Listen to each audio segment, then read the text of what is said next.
మీకు మన 'డార్లింగ్ ప్రభాస్' గారికి ఏమైనా మెమరబుల్ మెమరీ ఏమైనా ఉంటే షేర్ చేస్తారా మాతో?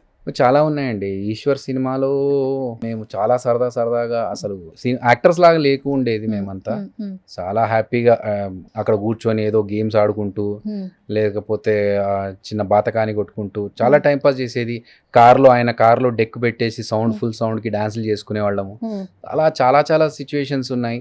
దాని తర్వాత 'ఈశ్వర్' సినిమా అయిన తర్వాత రిలీజ్‌కి హ్మ్. నాకేంటంటే ఫస్ట్ డే చూడాలి టెన్షన్ నాకు. 'ఈశ్వర్' సినిమా రిలీజ్ అయితే ఆ హ్మ్. ఫస్ట్ డే చూస్తే ఏమంటారో జనాలనేది ఒక టెన్షన్ ఉండి హ్మ్. నేను థియేటర్‌కెళ్ళలేదు. హ్మ్. ఆయన ఎళ్ళలేదు. హ్మ్. సో, సినిమా అయిపోయిన తర్వాత నేను ఫోన్ చేశా. హ్మ్. మధ్యాహ్నం ఫస్ట్ మార్నింగ్ షో అయిపోయిన తర్వాత భయ్యా ఏంటి పరిస్థితి అన్నా. హ్మ్. బావుందిరా మన ఇంట్లో అందరికి చూసారు. మా ఇంట్లో వాళ్ళకి నీ యాక్టింగ్ చాలా బా నచ్చింది. ఓహ్! బోర్ కింద పంప్ కింద కొట్టి నిన్ను హ్మ్. నీళ్లు కొట్టేది ఇంట్లో అడిగారు నన్ను. హ్మ్.